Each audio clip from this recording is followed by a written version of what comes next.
nous allons, je dirais, tout de suite rentrer dans une question d'actualité brûlante ou froide, d'ailleurs, puisqu'on va aborder la question énergétique assez vite. Ensuite, on a, au cours des exposés précédents, parfois un peu souligné l'inertie. Certains ont parlé de paquebot, et donc là, l'université, c'est quelque chose qui est gros, qui doit bouger, mais qui a aussi une sacrée force motrice qui s'appelle les étudiants, et je crois que là, Tom aura certains éléments à nous apporter.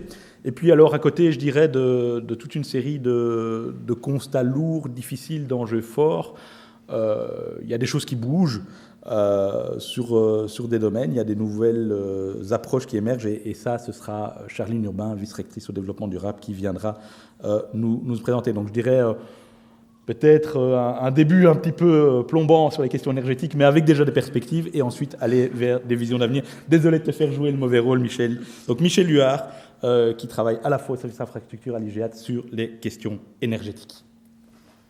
Merci Benjamin, bonjour à toutes et tous. Non, je ne veux pas plomber l'atmosphère, en tout cas ce n'est pas l'objectif, j'espère que du contraire. Donc j'ai une double fonction à l'université, j'enseigne les questions énergétiques et de durabilité en Polytechnique et en Faculté des Sciences, et par ailleurs, depuis moins d'un an, le département des infrastructures a créé une fonction de coordinateur efficience énergétique que j'occupe.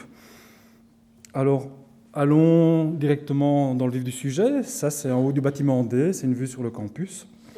Et première question que je voudrais vous poser, quelle est votre perception sur la qualité énergétique du campus du Soll-Bosch quand vous vous promenez dans le campus, quand vous êtes dans ces bâtiments, dans votre bureau, dans l'auditoire, dans vos laboratoires?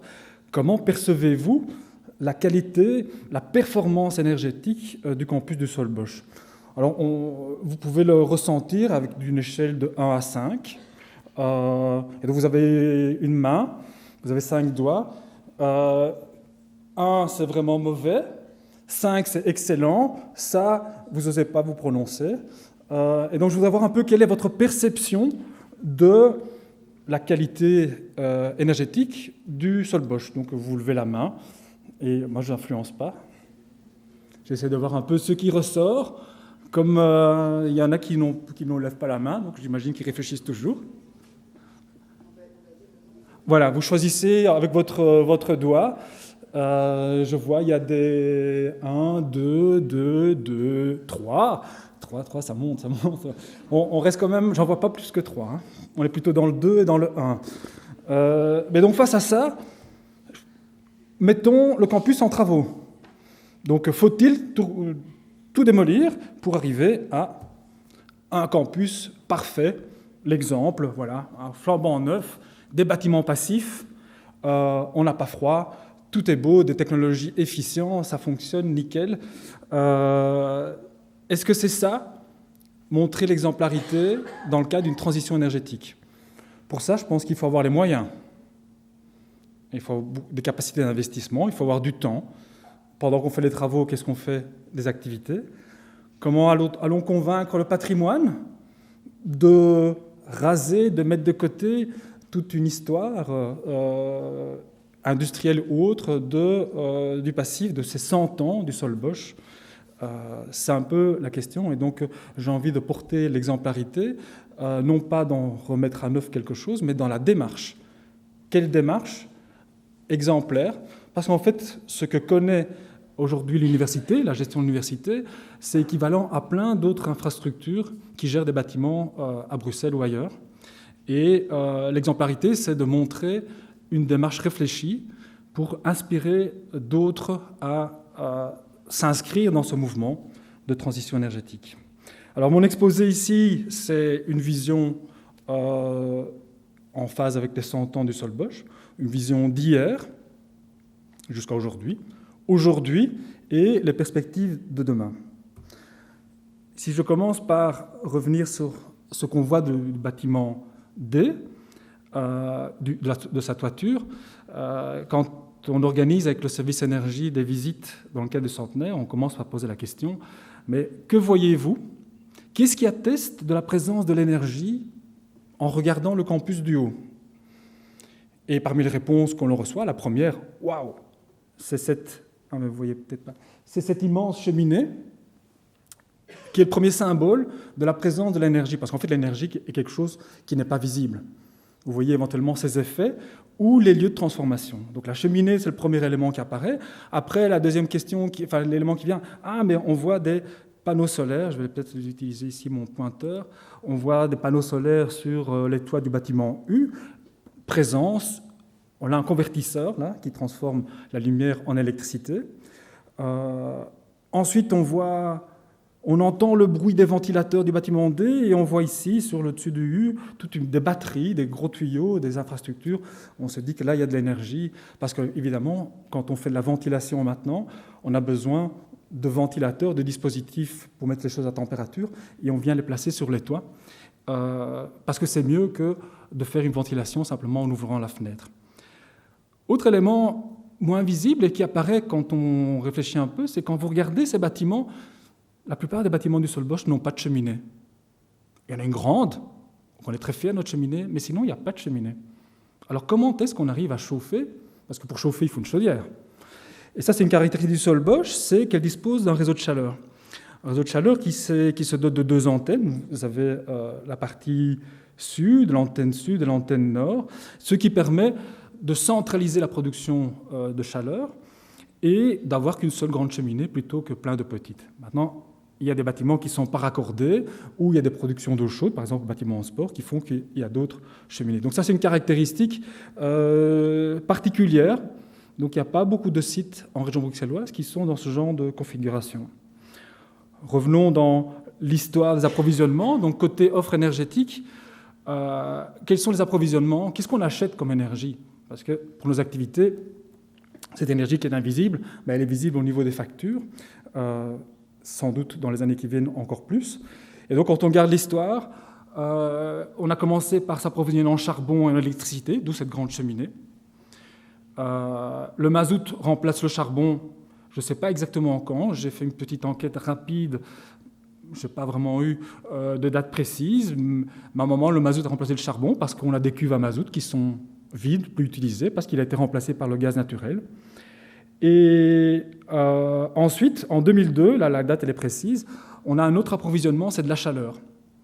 On achète la chaleur de la cogénération de Sibelga, ce qui permet de nous utiliser ce qu'on appelle une chaleur fatale, un déchet de la production d'électricité de Sibelga, ce qui nous met à disposition des grandes quantités de chaleur à faible contenu CO2. Enfin, ce qui apparaît comme approvisionnement nouveau en 2018, les premières toitures solaires photovoltaïques sur le site du Solbosch, qui aujourd'hui représentent 5% de la consommation électrique. Alors, vos 1, 2, 3 attestent du fait que le campus ne se distingue pas par son infrastructure performante de point de vue énergétique. Que ce soit au niveau de l'enveloppe, on a encore des châssis simple vitrage, il y en a qui ont été remplacés, mais ils ne sont pas toujours bien étanches. Et donc l'étanchéité, c'est des pertes de chaleur. Donc c'est pour ça que j'ai mis en orange. Je dis qu'il y a quand même un programme de rénovation de châssis qui est opéré. Les murs, je mets ça en rouge, il n'y a pas beaucoup de murs isolés. Ce n'est pas évident d'isoler un mur parce que c'est lui mettre un manteau. Et du coup, c'est caché et c'est oublié éventuellement, c'est lui faire changer d'aspect. Et c'est des travaux qui ne sont pas simples à mettre en place. La toiture, il y en a qui ont été isolés, d'autres pas, mais surtout isolés, mais peut-être avec des épaisseurs datant d'il y a quelques années. Au niveau des équipements HVAC éclairage, on a des choses performances, on a un peu un mix de choses qui pourraient être améliorées petit à petit. On a une ventilation qui, au fur et à mesure des rénovations, s'améliore. J'ai mis en vert, donc de manière plus positive, qu'il n'y a pas d'air conditionné à l'ULB. Positive parce que je suis du côté de l'efficience énergétique et qu'il y a moyen de concevoir des bâtiments sans air conditionné. Mais dans certains cas de figure, ça veut dire qu'on ne peut pas y travailler parce qu'en période de canicule, le confort n'est pas atteint et donc ça crée des problèmes, surtout quand il y a beaucoup de soleil en été. L'éclairage, on a un beau programme de rénovation des éclairages, peut-être pas partout, mais en bonne partie à l'extérieur. Le LED a pris la place de l'incandescent et de l'halogène, c'est très bien. Au niveau des équipements électriques dans les mains des usagers, j'ai mis en rouge parce que je ne ressens pas, avec mes collègues de recherche, un souci de veiller à ce que quand ils utilisent des équipements, que ce soit des hottes, des frigos ou d'autres équipements, un souci d'avoir un équipement qui consomme peu d'énergie. Ça ne veut pas dire pourtant qu'il n'y en a pas. Enfin, le dernier point, et là je le mets en vert parce que c'est vraiment un point fort de l'université, c'est son monitoring, sa connaissance des flux énergétiques par bâtiment, et ce, en temps réel. Et donc là, on dispose d'un outil qui nous permet aujourd'hui de piloter et de vérifier des actions qui seraient mises en place. Alors on peut se poser la question, mais enfin, c'est quoi ces autorités, l'université ou ces gestionnaires? C'est vraiment des incapables. Ils nous proposent ici une infrastructure qui n'est vraiment pas terrible. Mais est-ce que l'université se distingue par rapport à d'autres situations à Bruxelles? Non. On est dans les pratiques, les habitudes de gérer les bâtiments dans une époque où l'énergie était abondante et très bon marché. Les choses changent. Et aussi, un autre élément qui est intéressant de garder à l'esprit, c'est le fait que la politique énergétique de l'ULB, c'est de suivre la réglementation. Et à partir du moment où la réglementation n'impose pas un cadre thermique, pourquoi faire plus? Pourquoi faire mieux? Pour ça, on le fait à partir du moment où ça rentre dans la stratégie de l'entreprise, ce qui n'est pas le cas. L'efficience énergétique à l'ULB, jusqu'à il y a peu, n'était pas une priorité, n'était pas un élément stratégique. Ça veut dire que la décision, elle était un temps de retour qui permettait de faire l'investissement ou on ne le fait pas. Ça ne nous intéresse pas, on a d'autres priorités, ce qui est un choix stratégique de l'université. Alors, pour revenir à l'historique de la PEB, donc la réglementation performance énergétique des bâtiments, elle est apparue obligatoire. Enfin, ce qui est rendu obligatoire, c'est dans les années 2000. On a une première réglementation thermique qui est imposée, mais là, on ne parle que de K55, K65, en fait K65 dans les bureaux, qui est une première couche d'isolant. On est vraiment en balbutiement, on va dire des choses éventuellement qui se faisaient déjà. Mais ce n'est qu'à partir de 2008 qu'on rentre en vigueur vraiment la PEB à Bruxelles, voire en 2015 où les exigences PEB pour de nouveaux bâtiments arrivent à demander un standard passif. Et nous n'avons aucun bâtiment qui a été construit avant 2015 sur le campus de Solbosch. Et donc, quand on a une vue sur le campus de Solbosch, on a là une infrastructure qui date d'une époque où les permis permettaient de construire des passoires énergétiques. Il fallait avoir une vision, il fallait avoir du courage, ou il fallait avoir une identité dans le sens de l'énergie pour faire mieux.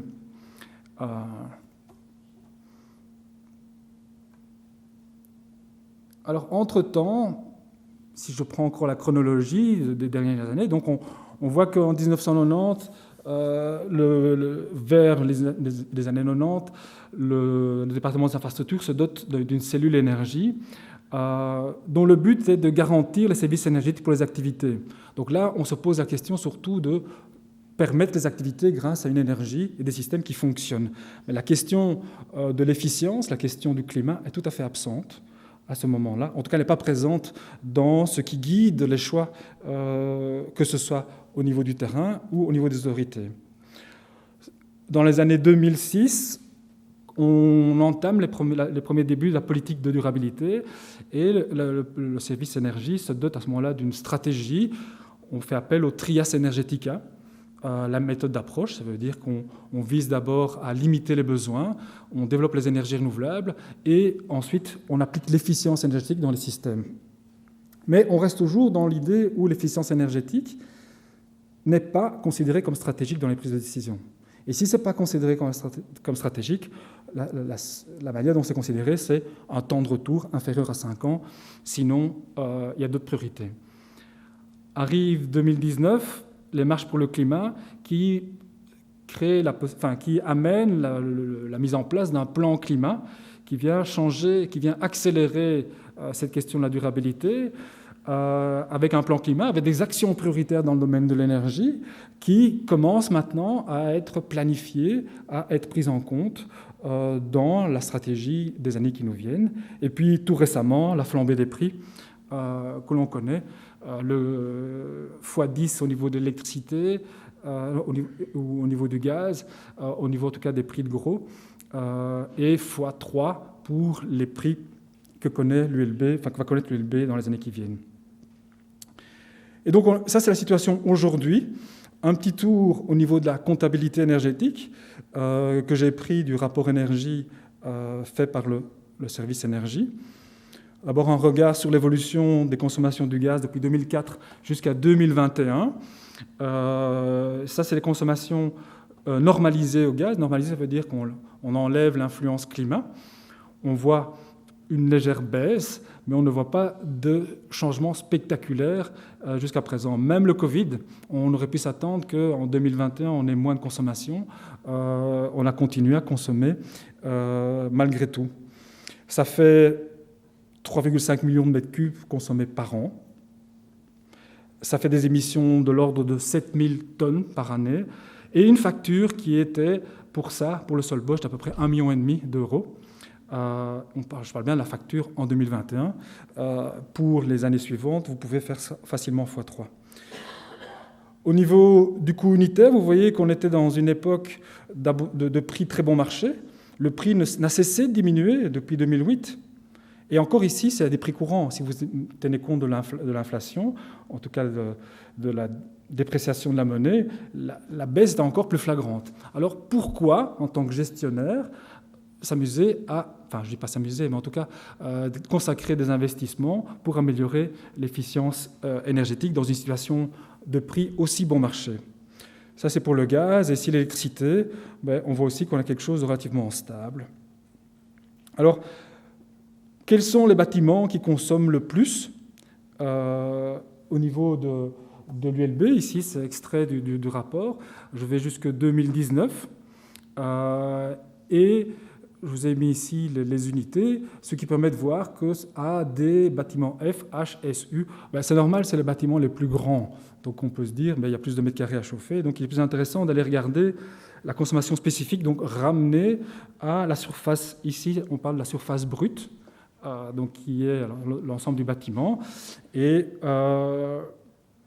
ces informations aussi, j'ai dû corriger la valeur dans la mesure où ce sont des chaleurs transmises, mais si je veux les comparer aux standards de référence de Bruxelles Environnement, on parle qu'en 2013, un bâtiment moyen consommait à peu près 87 kWh de gaz ou de mazout équivalent par mètre carré, et on observe que la plupart de nos bâtiments sont au-dessus. Et donc c'est tout ce qu'on mentionne là, avec aussi peut-être intéressant, moi ce qui m'a interpellé, c'est que les deux bâtiments récents, le K et le R42, personnellement, je m'attendais à trouver des valeurs plus basses. Donc il y a aussi la manière dont ces bâtiments sont utilisés qui doit être questionnée au-delà de leur performance de départ. Alors ça, ce sont les bâtiments qui sont raccordés au réseau de chaleur, mais il y a aussi les bâtiments qui ne le sont moins. Et si, à ce moment-là, on applique la référence aussi de Bruxelles, on voit qu'on reste aussi, pour la plupart, au-dessus de la moyenne de Bruxelles, avec, en pointant le D15, qui est un bâtiment relativement récent, et le G. Le D15 est un bâtiment de logement, mais qui montre aussi qu'il y a une autre activité que les autres. Au niveau de l'électricité, voici l'évolution. Donc on consomme sur le campus à peu près 13 gigawattheures, donc 13 millions de kilowattheures par an, plus ce qui est produit par le photovoltaïque, à peu près 1 gigawattheure, moins 0,7, ça c'est la valeur 2021, ce qui représente 5000 tonnes de CO2 et une facture de 1,5 million d'euros, toujours avant la flambée des prix. Vous avez ici les évolutions des installations photovoltaïques, où on voit qu'aujourd'hui, le solaire représente à peu près 6% de la consommation électrique du campus. Alors, quels sont les bâtiments qui consomment le plus? On a, là, au niveau de la consommation d'électricité, évidemment, c'est les bâtiments les plus importants, avec deux bâtiments qui sont mis en évidence. Le haut, ça c'est le centre de calcul, intense en énergie. Le bâtiment T1, là c'est parce que c'est le point de départ du réseau de chaleur et que là il y a des pompes de circulation qui sont d'une capacité électrique importante et donc on a des grandes consommations pour faire circuler pour faire circuler l'eau chaude dans le campus. Pour pouvoir les comparer, on regarde quelle est la consommation spécifique. Donc il y a deux bâtiments qui se distinguent, le O et le T1, donc qui sortent du graphique. Mais sinon, on a des bâtiments qui, en termes d'électricité, sont la plupart en dessous de ce qu'on rencontre à Bruxelles, entre autres parce qu'il n'y a pas d'air conditionné et aussi par rapport aux activités d'enseignement. Alors, face à ce constat, et demain, quelle transition énergétique, quelles actions et, si je reprends le titre, quel laboratoire? Alors je pense qu'on est confronté aujourd'hui, on est face à une triple priorité, une priorité climatique, 2019, une priorité facture qui nous apparaît maintenant, et aussi une priorité en tant qu'université engagée de montrer l'exemple dans la manière de gérer un ancien parc vers un nouveau parc. Et donc cette approche, elle a deux dimensions. Elle va être de type technique. Là, on est dans les mains de nos gestionnaires techniques, dans la conception de nouveaux bâtiments, dans le suivi, l'amélioration, la rénovation, dans le suivi rapproché de l'importance de, grâce à nos systèmes de monitoring, de pouvoir intervenir rapidement quand on observe une anomalie, de manière à supprimer cette anomalie, parce que cette anomalie va, si elle se maintient, continuer à faire toute une série de gaspillages énergétiques que l'on constate. Et puis, il y a une autre dimension qui est peut-être pour l'instant le parent pauvre. Est-ce que vous, en tant qu'usager, vous sentez impliqué dans votre consommation d'énergie? Est-ce que c'est votre souci de veiller à ce que les équipements que vous utilisez ne consomment pas?